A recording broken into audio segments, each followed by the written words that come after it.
Hey everybody, welcome back to the No God Last Man show. We are right here at Stanley Hotel and Suites. Thank you very much for allowing us to use the poolside to record it. Shout out to them. Shout out to my good friend Bella and Philippa for making this possible. And today we are joined by an incredible guest who I've been a huge fan of since I discovered what he can do with Marita. So please, Chef Dan, welcome onto the show. Thanks for joining us today. Thank you for having me. He's gonna just introduce yourself. Probably give us a breakdown or like a short intro if you can. Okay. My name's Dan Siegel. Born in Sydney, Australia, to Jewish parents.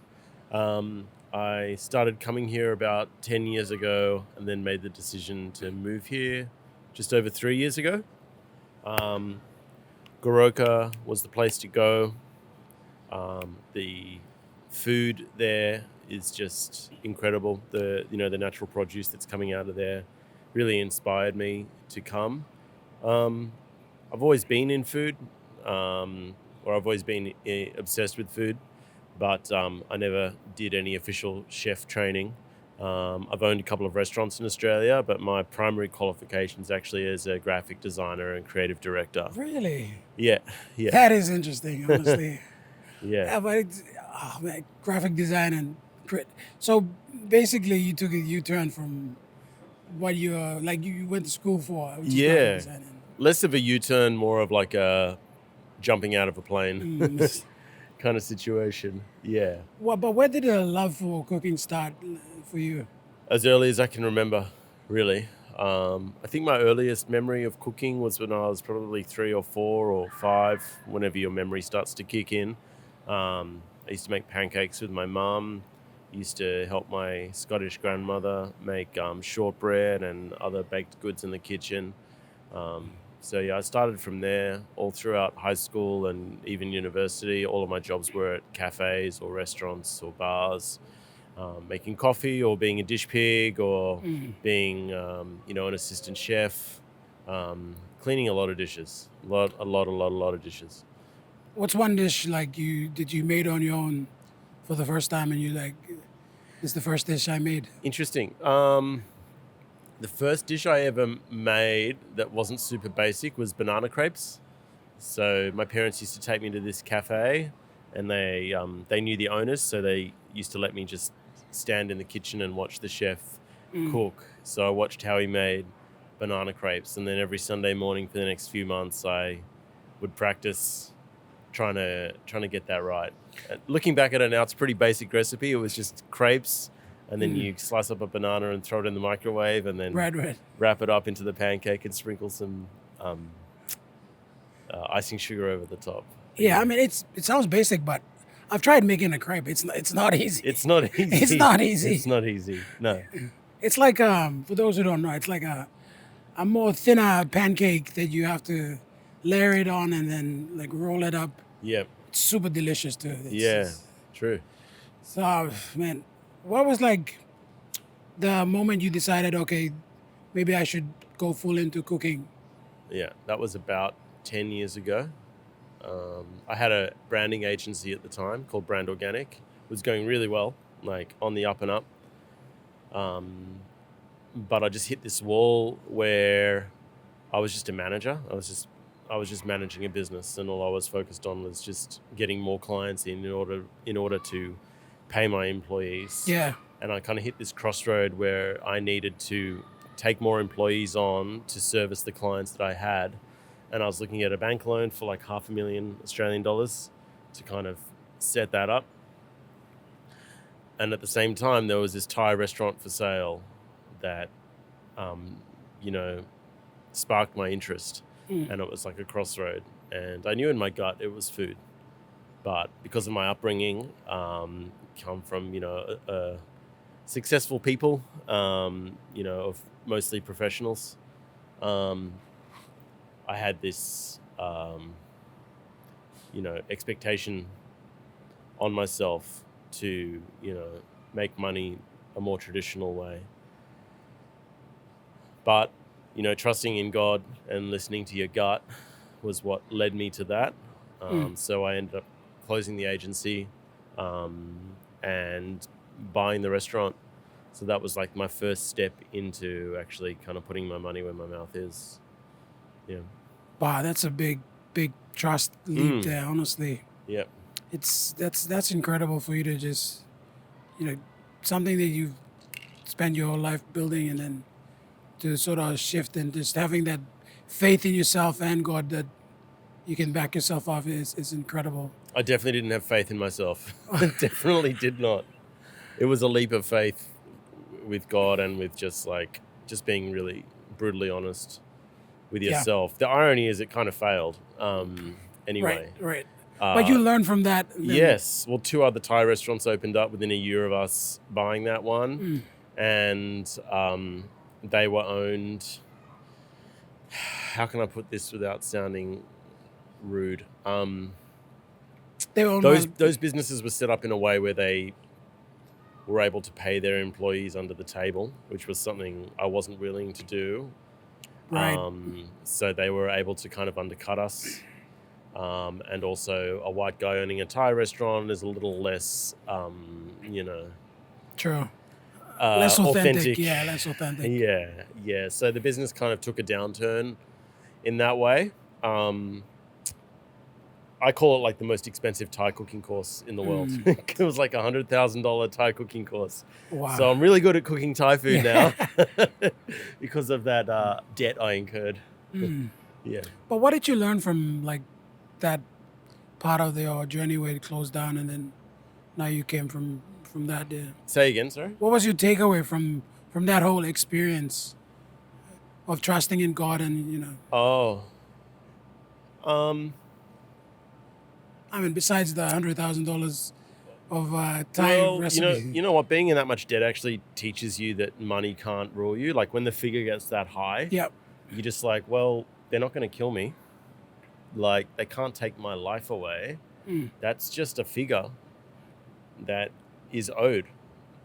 So that kind of puts debt and financial insecurity into some perspective as well. Right. I guess that comes with a bit of privilege from my case in that, like, I've got support from family if things ever get really tough. But I think, it comes back to the God thing as well. Like, that, like, only God rules your life, not anybody else, not the banks, not your debtors. It gives you some perspective. And I think in a way God was preparing me to come here to do this because you've got to have balls of steel. True. To try and do business here. Oh, yeah, it's PNG, mate. Every business in PNG right now, or even a couple of years, or even to just come and start a business here, there's a lot of different variables that you have to think about.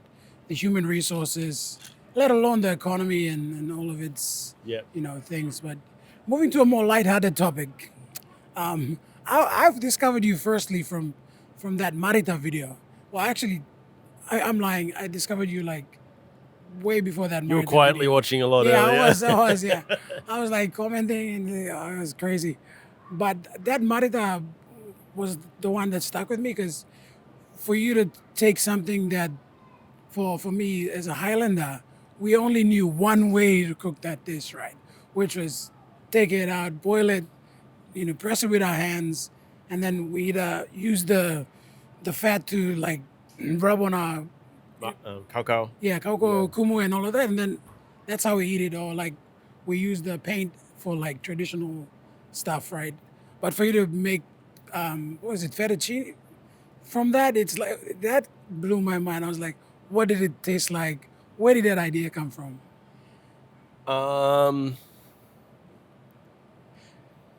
I think being a designer actually kind of, before I was a designer, before I went to design school, I was like a real like rock and roller, like a musician and like quite a messy kind of devil may care kind of character. And I still am to an extent, but being a designer teaches you a lot of like discipline, but also how to kind of remix things in a way, like how to take an idea, like mix it with another idea or another structure or another framework, Yep. and and present that idea, which comes across in like web design or a branding palette or a campaign. So I think that's where I get that skill to kind of remix food or come up with unique recipes. Yeah, to be creative with ingredients. Yeah. I'm also like a fat kid, like, so I'm obsessed with food. Like, that's all I think about from the moment I wake up to the moment I go to sleep. So I guess that creative side, along with like that, like probably unhealthy obsession, probably drove me to kind of think of things. But also I was living in the village. Like, we moved to the village, 6 Mile. Like, there's no electricity, there's no running water. There's like, I'm also like a big fan of DIY. Yeah. Like, I watch all those, my algorithm is like cooking videos, DIY stuff. DIY, making shelters in the wilderness, like hunting a wild something and turning it into sausages. So like, I just saw it as a challenge to try and take this Marita, which I saw as a very underutilized ingredient. Like, it's full of fat, it's full of earthy flavor, and it's just being, with respect to your culture, it's just being used as like a once in a while treat. Yeah, true. That goes on something. It's like seeing peanuts for the first time and no one thought about making peanut butter. Like, man, peanut butter is a game changer. Yeah, it is. Yeah, it is. Yeah. So, I think, a combination of like my professional background as well as being obsessed with food and like trying to be resourceful, I think those are the things that led me to trying to make that Marita spaghetti or fettuccine. But I did try it 3 times before I got the recipe right. It was actually adding chili in there that woke up the whole thing. Right. And putting Parmesan on at the end that kind of balanced it out. So, the power of YouTube or TikTok is that everything looks like it's just been thought up and it just happened. Yeah. But I did try it a few times. The first time, the result was like, no, bro, this is a fail. And I was like, no, I know there's something in this. I'm going to keep trying. And again and again. That it does taste pretty amazing. But interestingly, like, when I opened WAN MAUS Kitchen, not many people ordered it. So I put it on the menu because it's like, as seen on TikTok, here it is. Right. Because there's no abus in it, people didn't order it. That's one thing too. Like, we're so protein based, I guess. If there's a dish that doesn't have, like, for example, pasta, people won't eat just pasta, right? They'll eat, like, if you have chicken parmesan, they'll probably eat it. Or if you have feta with like a side of, I don't know, fish or something, then they'll, because it's like we grew up in a household where we have to have something with protein. So like, protein's like the main, and then whatever else is like the side dish. So I get that line of thinking from people who. But what's interesting is if you do have a Marita day, it's usually just Marita with cacao or right. When it's presented in that, no one's going, "Where's the meat?" They're like, "Here it is." It's the Marita is the hero. Right. True. Yeah. Is that correct? Yeah, it is. Yeah, it's the hero. I think it's education, or like people break, because we're very conservative in PNG. You'll notice our minds are set in certain things. There are some people who are open-minded, but a lot of us are like, we want things a certain way, and that don't cook Marita this way, or if you're in like Goroka, this is how you do things in Goroka. You can't, Yeah. So I guess give it time, it'll grow on people. That's what I thought when I moved here, but since I've been cooking here, I've actually found people a lot more receptive to new ideas. There's only, from what I can see, there was only one person who ever commented and said, "This is our traditional food. You shouldn't be messing with it. This is ours." And everyone like shot them down quickly. What I've actually found is that people are far more open-minded about new food. And in the Highlands anyway, people are open to chili. They're open to things not being doused in sugar and salt. True. Like, what's most surprising is that, and this sounds, I hope this doesn't come off wrong, people are completely aware of what's good for them and what's bad for them. Yeah. But I thought differently because of what's available.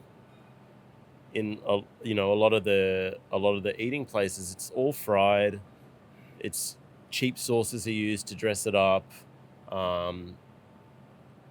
and often old Yeah. as well, and like just a basic lack of nutrients or freshness. And because that was so plentiful and pretty much all that was available on offer, I had made the assumption that that's what people are happy eating here, and it couldn't be further from the truth. True. Um, my food isn't heavy on sugar or salt. I push for flavor all the time. I don't use Maggi cubes. I don't use like flavor enhancers. I use tomato sauce and barbecue sauce, but I rely on fresh herbs and creating stocks from chicken bones and doing things from scratch. And people seem to really appreciate it. And like I've learned a lot, and it kind of it's proven again. You should never make assumptions. True. Yeah. I stand corrected. Yeah. Yeah, because I just assume the worst of people. I guess at times I'm not the best judgment when it comes to like people, especially with the internet and the comment section is just berating a lot of times. Yeah. But I'm glad that you found something that is different. I think a change is coming about. So okay, I'm gonna move on to the next question. What is your favorite? Actually, before that, what's a common misconception of a chef? Like, oh, you're a chef, you're expected to know this or to know that, or this is easy to do. Or what's something that you found that? A common misconception Yeah. about chefs.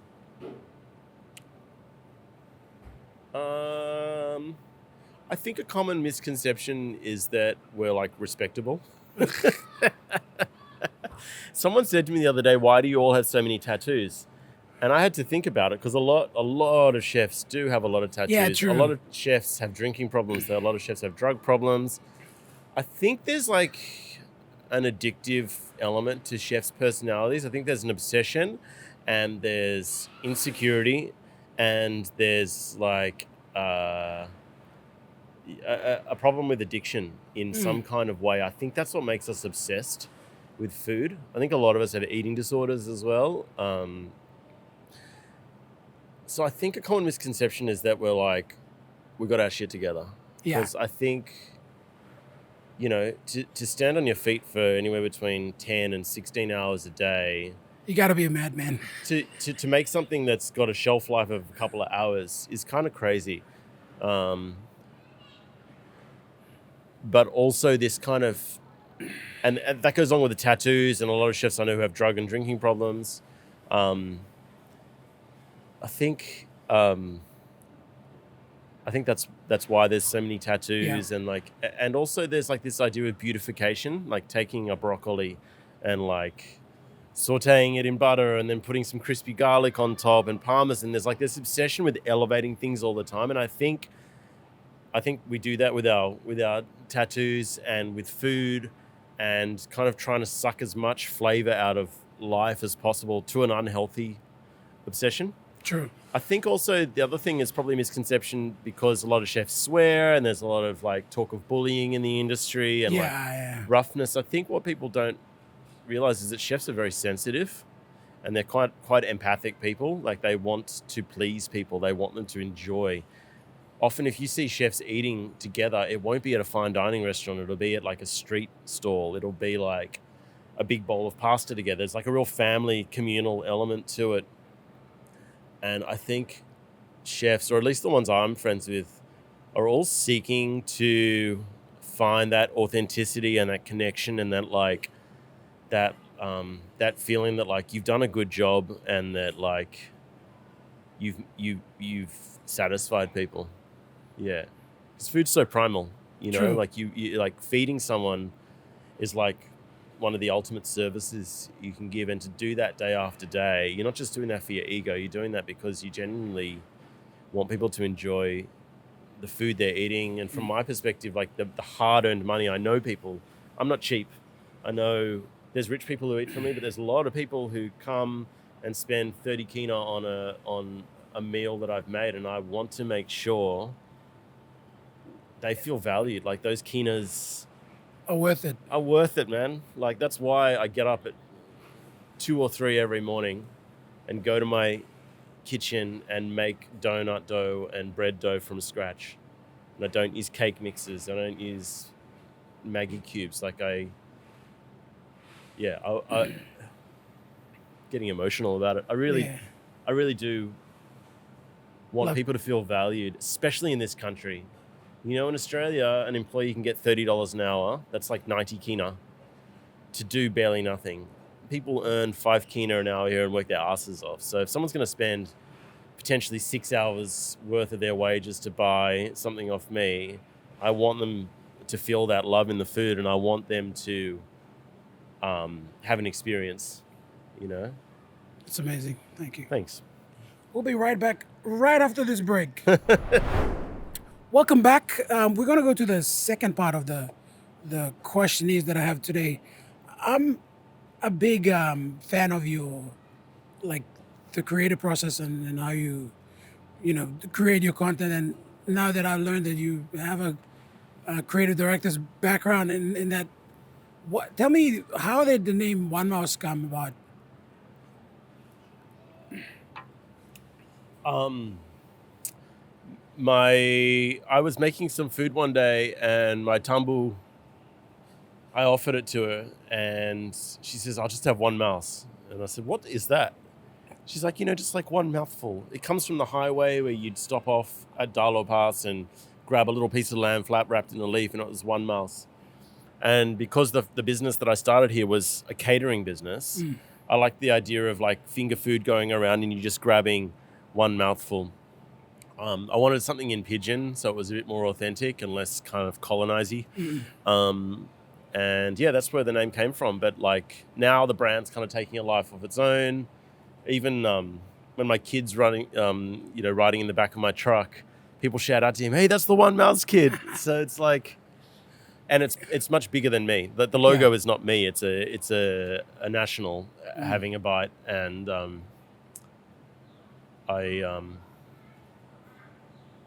I love pidgin. I love how it's like it keeps evolving. It's like a street. Pidgin. It's like a street language. It's got like its own life to it, and it's so cool and it's so fresh, and like I'm so grateful. It's like a pretty easy language to learn as well. It is, yeah. It's like I learned Hebrew for like 12 years, and I can hardly string a sentence together. And like I've been here for 3 years, and I can get by speaking pidgin. Yeah. I like the term mauswara as well, like bullshitting or even that it's like you salivate as well. True. I love how forgiving and like expressive your language is. So yeah, any business venture I do will probably be in pidgin as well. And it also pays respect to the place I'm in. Like, don't call it like Captain McAllister's big white sailing ship, like... Nah, I get it. That WanMaus is so brilliant. Like, I just saw the first time I discovered it. Like, WanMaus is like, oh my god, this is so good, so authentic as well. And I like how you like the coin thing you do, where you go and like you spend the least amount of money. Yeah. And create it. Like, how did that idea come about when you first? How did it? I think we're just trying to show people how you can spend good money just little money to get fresh produce from the markets and create something of your own just at the back of your car. I love how simple that idea is. To me, like if we were to do it in Prom, it'll be a little bit different in terms of you'd like be dropping price. 100 kina notes. Yeah. But the concept is you can eat fresh produce locally if you actually go to the markets and buy stuff. Well, you kind of answered the question. Yeah, like I just wanted to show people like what you could do. I already know before I started like my channels, I was already cooking for people in the village and trying new things, like making guacamole and cacao chips. And I'd make it and give it to like the house Marys and our gardeners. And I'd show it to them and I said, I made this for like 6 kina. And they're like, what? So that made me think maybe if their reaction was like that, I could show it to other people. I'm also just like, I also like a good bargain. You know, like we got Scottish and Jewish backgrounds, both notorious for Bargaining, yeah. being Frugal is the word. wise with their cash. So I just kind of want, it excites me, like why would I pay 15 kina for a bowl of grease when I can go to the markets, spend 5 kina and make like a wholesome snack or even an entire meal for like a third of the price. So, but once the first one took off, I just thought, well, I'm onto something here. And, like the strategy with social media is you find certain hooks and you just kind of make them repetitive. Yeah. So that's what I did.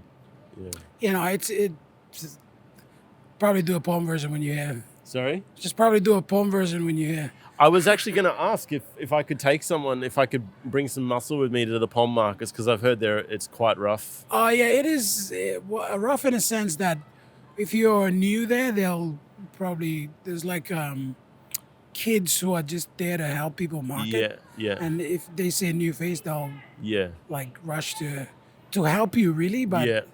it's more like they're very clingy. They follow you around Okay. just to, I don't know, to get something from you. Yeah. But other than that, I would recommend 6 Mile Market, Gordon's. It's Okay. all right. Yeah. It's more open. You can go in and out without being a lot bothered. Then 4 Mile or any other markets is like Okay. Maybe pretty I'll head small. out there. Gordon's Market is pretty good. Okay, the next question that I had for you was, I think we've touched a little bit on like the traditional dishes of PNG. Have you had a chance of having some sort of traditional dishes with your folks up in Goroka?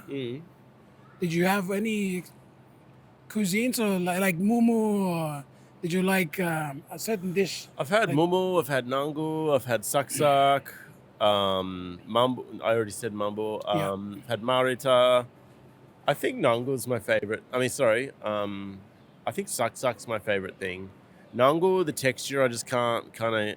Yeah, it's a bit too starchy. Yeah, it's like eating a jellyfish. Yeah, for it is. me. Yeah.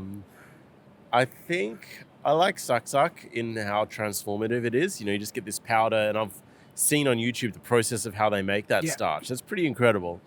I've also been messing with that a little bit. Like I made some saksak croutons for a private dinner. I also like to put coconut in my saksak as well.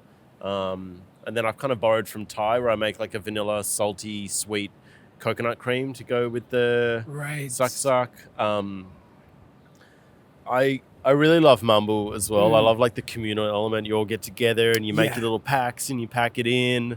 Mumu, because I don't eat pork, I think some of it's lost on me. I chose to stop eating pork about 7 or 8 years ago.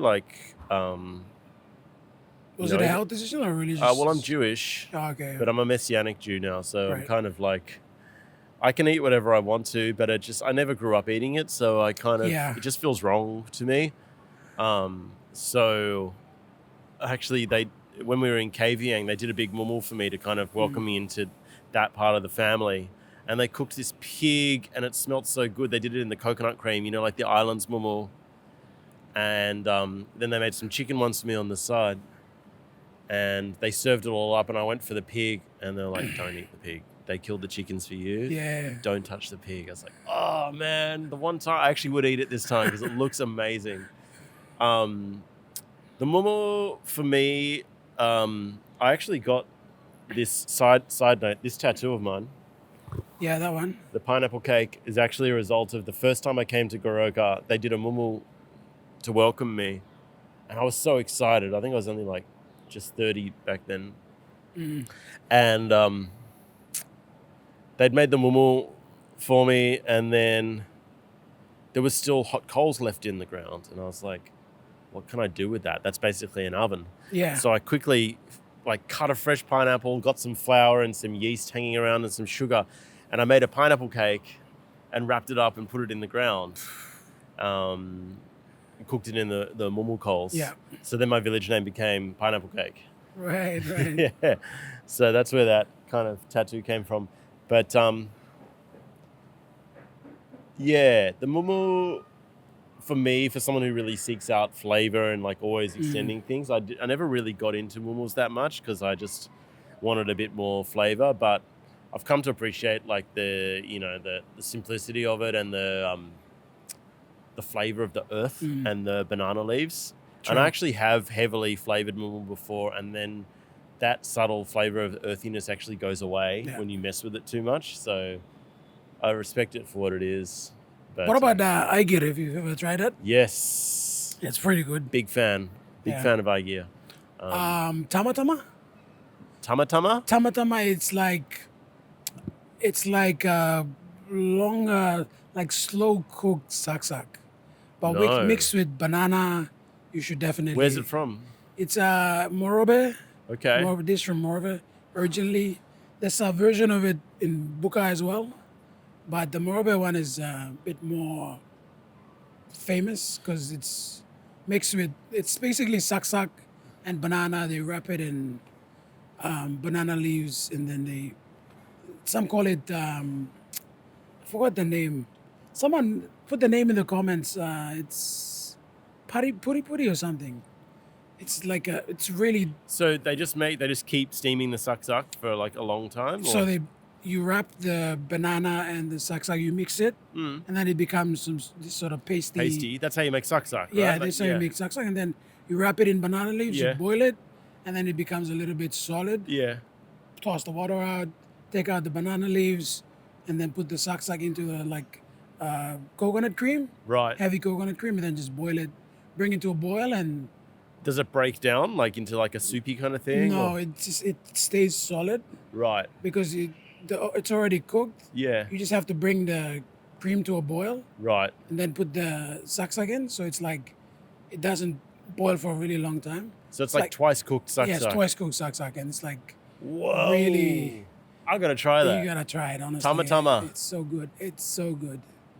Every time a friend of mine just does it so well. I'm not sure. I'll try to reach out, see if they're cooking any. We can probably bring you some. But it's just it's one of my delicacies. Sounds crazy, man. I'm gonna try that.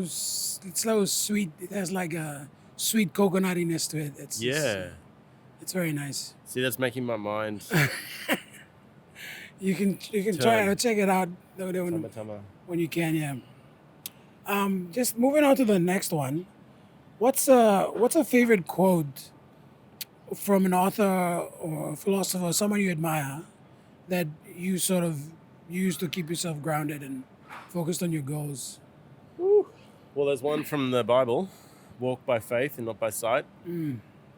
That's like I've got that on the bottom of my website, but I also try and live by that every day. Just realize that every day you're kind of walking by faith if you're choosing to follow your passion. I'm sure you know all about that. Yep. You wonder how you're going to pay the next bill, and then something just comes through, and or you get down to 10 toya and then someone invites you for dinner or something. Like, even though I'm a white Australian, I've kind of come here with very little and really tried not to rely on anybody else. And I've only been able to do that because of the faith my tumbles have shared with me and that God's given me. Another quote is that an old friend of mine wrote in a birthday card when I was 16 or something. It's I'm not sure who it's by, but it's fools wait for a lucky day, but every day is a lucky day for an industrious man. I like that. Yeah, I'm not sure who wrote that, but yeah, I'm sure you come across a lot of people who say, I'm going to do that one thing. I'm going to change the world. I'm going to do this. And you're like, well, bro, just start. And they're like, no, I've got to wait for the perfect moment. Yeah, the perfect moment. There's no perfect moment, So it's kind of a juxtaposition because you can't do things without God, but also like it won't happen unless you start. Yeah. I think as one of my teachers, I forgot which teacher, but it said like, you won't really be ready unless you try. Like there's no my social science, Mr. Leo, my social science teacher. Shout out, Mr. Yeah, Leo. shout out Mr. Leo. He always tells like, if you want to do something, you just got to do it first, and then see if you're ready for it. Because if you're thinking about doing it, you really won't do anything. So Yeah, it's just going to be a thought, and yeah. you never know. And it's okay to try and not even fail, but not get where you wanted to get the Yeah. first time. I think also I think one of the downsides of social media is you only get to see people at their best. I mean, a lot of people film themselves crying because they're having a breakdown or whatever, which is like, okay, that's your brand. You know those people who are like, I'm crying. I just lost the love of my life. Yeah. There's a bit of that, but like I think for the most part, especially a younger generation, just see perfection and just think, if I can't get it perfect, I'm not going to try. I'll just go back to Call of Duty, and it's True. you have to crawl before you can walk. And I've been crawling for a long time. I'm only just getting up on my feet, Yeah.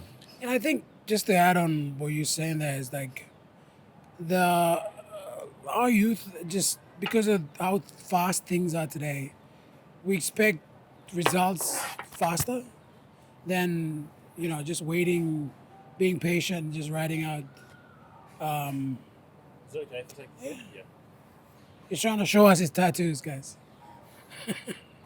Yeah, Hot in Moresby. it is hard. It is hard, but it's like people ask me this all the time, like, what made you start, or what, like, how can I do this? How can I do that? And then they're rushing to like compare themselves to people who took like years to get to a certain level, and they're just starting out and they're like, oh, I'm not good enough because I can't match what this person does.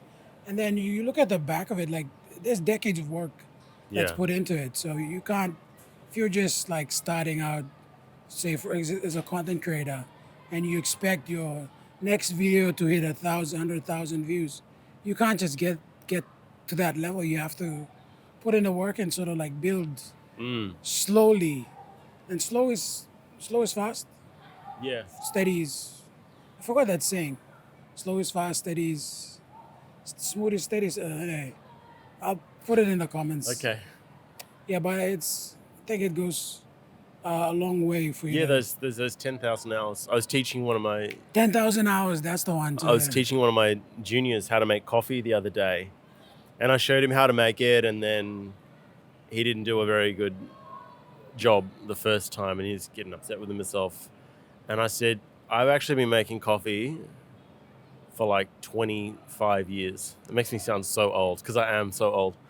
But I was like, I've probably made like at least 5,000 coffees. Yeah. So like, don't worry, you're not getting it right now. Like, you got won't 100 get it bad in- ones to make still, exactly. At least 200 bad coffees Yeah. to make. Yeah. But anyway, what's the future look like for you? What do you think about WanMaus? And are we expecting a branch here, or Sorry, Pom. we're gonna have to fly to Goroka? I secretly work for Tourism Goroka, and I'm trying to get everybody to come to Goroka. You So- should, honestly. No, the next plan is to, what is the next plan? I do have it. You open? I mean, the restaurant's open now. Well, the kitchen's open now. We're coming into the busy season soon, so I'll be doing a lot of catering, Christmas parties, birthday parties, Yeah. weddings. I'm doing a wedding for 200 in a couple of that's weeks, big, yeah. which will be pretty big. So the business was always supposed to be like a commercial kitchen with a shop front and not like a cafe, Yeah. so to speak.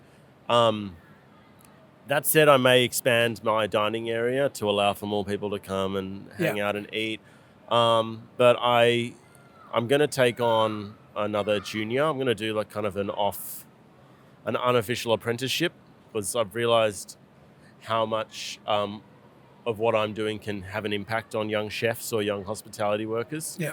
So in the coming months, I'm going to put a little program together where I can take on maybe one person every month or so to kind of give them a crash course in cooking and kind of set their mind straight. Skills you can learn online, but I think kind of rewiring their thinking in terms of how to develop flavors, how to think outside the box, how to also believe in yourself, Yeah. and like give it a try. it might backfire and someone might start, one house and like take all my recipes and do a better job and charge less for it. But eventually I'd like to expand into food products as well. There's like I think there's a lot of space in food in this country where things can be made locally that's not really being kind of explored too much at the moment. And, I'm never going to be like a massive food company, but I would like to hold some space where local people are employed using local ingredients, selling to local people, rather than unnutritious, easy grab things. Imported fast food chips and You said it, all not me. of that stuff. Yeah. Tired of eating yams at a fast food restaurant. It's not even local potatoes. Really? Yeah. So if you go around all the restaurants, not restaurants, sorry, fast food joints here, they don't use local potatoes as much. You can tell that it's imported chips because it's friggin' huge and it's rubbery and bendy. And if you squeeze it, there's Moisture's It coming out. just It's been frozen. evaporates. It's technically It's really been frozen and thawed out Yeah. and refrozen. so. I've started just buying potatoes from the local market and Yeah. just if I want to eat chips, I just cook it at the house. Yeah. You can taste the difference. Yeah, eh? you can taste the. There's like, I think 2 restaurants, fast food joints here in Palm that use local potatoes. Right. Yeah, and then it's. Potatoes are expensive here though, right? It is, yeah, it How is. much would a potato cost? Kid you not, 4 huge potatoes in the market, 5 kina. Really? Yeah, it's terrible. In Goroka, smile at it. And Yes. Guys in Goroka, yo, go to the market right now, Yeah. buy some produce. Or don't come to Goroka and leave it all for us. Because it's Imagine like, if like half the country moved to Goroka. Oh, the man. prices would go up. I always say, if I were to ever like settle down, raise a family, Goroka. Yeah. Because the food's great, small town, Yeah. the weather's great. Yes. Well, the a straight people are no-brainer, yeah. nice. If the option was available to like go and live and work there, Yeah. sign me up. I'll give you a job, man. You can wash dishes for me. You You can make potato chips too. I'll probably be the most expensive dishwasher you got. No, but it's been an incredible time talking to you. Appreciate bro. your time. It's been really a dream come true to Oh, interview you and have you on this podcast. yeah. You've been nothing but a freaking legend, answering all my ridiculous questions. Bro. Thank you. Thank you so for having much. me. Honestly, appreciate your time. Yeah. Tell the people where they want to find you, the social media, whatnot. So we've got 2 TikTok handles. The kitchen is called 1.mouse.kitchen, and then the regular one is just 1.mouse. It's the same on Facebook. Just search One Mouse on Facebook or Instagram or TikTok and you'll find us. If you are in Goroka, come to West Goroka, Homate Street, Red Corner. We're open Monday to Friday from 8 till 3. If you're at the markets, you may likely see me there. Come, or we can take a selfie together or something like that. But thank you for having me in this country. Thank you for accepting me so warmly. Thank you for just supporting the food and engaging in the story. And I hope if I can inspire anybody to just try something different and believe in yourself and just walk by faith, it'll happen. God bless. Thank you. That is all from us here at the No, God Stanley bless, Hotel man. Poolside.